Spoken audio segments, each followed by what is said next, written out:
Assalamualaikum warahmatullahi wabarakatuh. Selamat malam adik-adik, Om Swastiastu.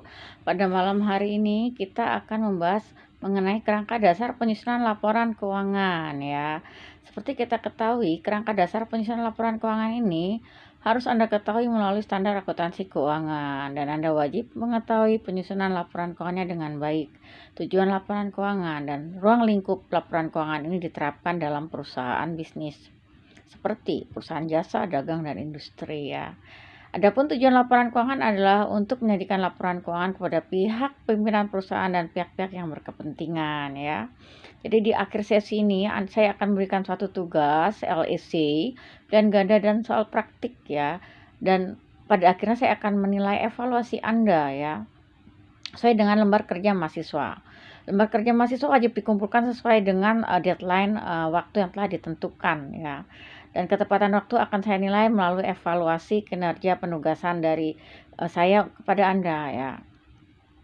Kerangka dasar penyusunan laporan keuangan di dalamnya tentunya menyangkut ada asumsi dasar, kelangsungan hidup perusahaan, dan tingkat materialitas dan kewajaran ya. Jadi Anda harus tahu komponen laporan keuangan itu sendiri ya, yaitu terdiri dari neraca, laba rugi, ekuitas, arus kas, dan catatan atas laporan keuangan ya. Dan Anda wajib mengetahui modul dan memahami modul pembelajaran dari saya ya. Dan Anda harus menjawab soal-soal itu ya. Saya tidak terlalu banyak karena saya sudah memberikan modul dan memberikan tugas dalam lembar kerja mahasiswa ya. Jadi Anda bisa juga mendownload untuk mendapatkan contoh daripada laporan keuangan ya. Penyajiannya contohnya seperti laporan keuangan pada perusahaan jasa, industri, dan dagang ya. Nah, di mana Anda harus melihat bagaimana itu konteks penyusunan laporan keuangan itu dapat disusun dengan baik ya, sesuai dengan penyajiannya di dalam standar akuntansi keuangan ya. Dan tugas ya wajib dikerjakan secara mandiri ya, dengan baik, teliti, dan benar ya.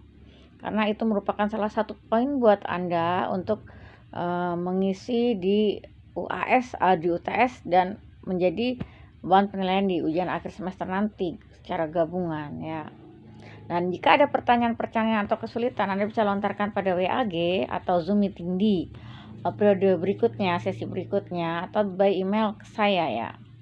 Jadi kerangka dasar penyusunan laporan keuangan tentunya tidak terlepas dari standar akuntansi keuangan ya. Anda harus pelajari mengenai standar akuntansi keuangan ETAP, PMKM, dan SAK besar ya. Nah, itu Anda harus kalau SAK ETAP dan SAK PMKM itu diwajibkan ya, Anda harus miliki ya.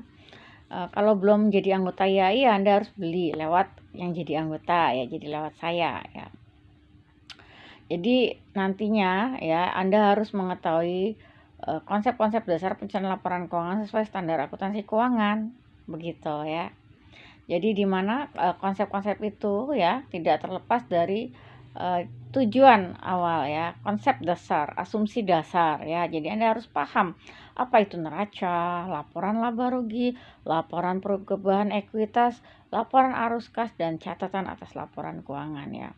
Khususnya penyajian dalam laporan posisi keuangan ya di neraca. Dan Anda juga bisa melihat contoh-contoh ya dari buku-buku, majalah, jurnal ya, atau download dari Google ya. Nah, Anda bisa lihat bagaimana penyajiannya, apa saja komponennya yang menjadi kerangka dasar penyusunan laporan keuangan ya. Saat kita tim dosen itu sangat mendukung Anda untuk apa? Berkolaborasi secara kritis ya. Anda wajib melakukan mengerjakan tugas dalam sesi tanya jawab secara langsung kepada saya ya. Jadi dengan demikian saya mengetahui apakah Anda paham atau tidak ya. Karena ini merupakan suatu kritikal kemajuan pembelajaran Anda itu harus saya terus monitoring dan evaluasi. Karena ini menjadi dasar yang kuat buat Anda maju ke sesi berikutnya. Ya, jadi kerangka dasar ini adalah fondasi buat Anda untuk mengetahui apa itu laporan keuangan ya, apa itu bisnis perusahaan ya. Karena ruang lingkupnya luas sekali ya.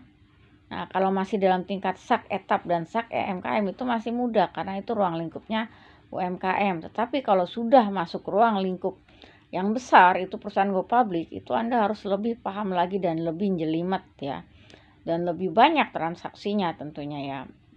Anda di dasar-dasar akuntansi sudah mengetahui apa itu transaksi ya, apa itu jurnal ya. Dan di sini juga Anda harus update kembali mengenai siklus akuntansi di perusahaan jasa, baik itu perusahaan dagang dan perusahaan industri ya.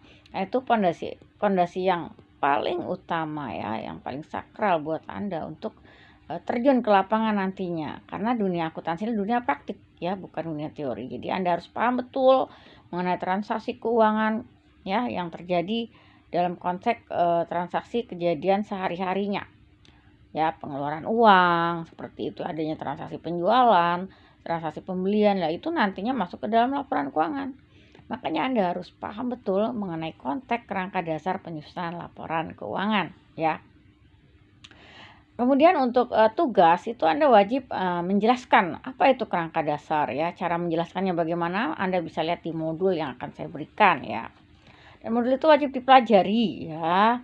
Nah, materi tambahannya juga nanti saya akan WA di chat di WAG ya.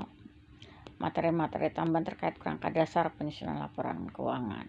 Dan apabila ada pertanyaan Anda bisa lontarkan di WAG atau by email atau dipertanyakan di Zoom meeting di sesi berikutnya ya. Jadi saya tidak bisa terlalu banyak ya menjelaskan konsep ini karena konsep ini sudah ada di standar akuntansi keuangan ya. Dan konsep ini sudah ada di mana? Di modul saya ya. Jadi Anda tinggal menjalankannya saja ya. Menjawab tugas-tugas dari saya ya. Jadi untuk kedepannya supaya lebih paham dan lebih mendalam lagi menjadi pondasi buat Anda ya. Saya kira pemaparan saya mengenai konsep dasar kerangka dasar laporan keuangan ya, saya cukupkan sampai di sini. Semoga bermanfaat buat Anda semua ke depannya dan menjadi pondasi yang cukup mendasar ya, basic buat Anda memahami akuntansi di materi-materi selanjutnya. Wassalamualaikum warahmatullahi wabarakatuh. Om Santi Santi Santi Om.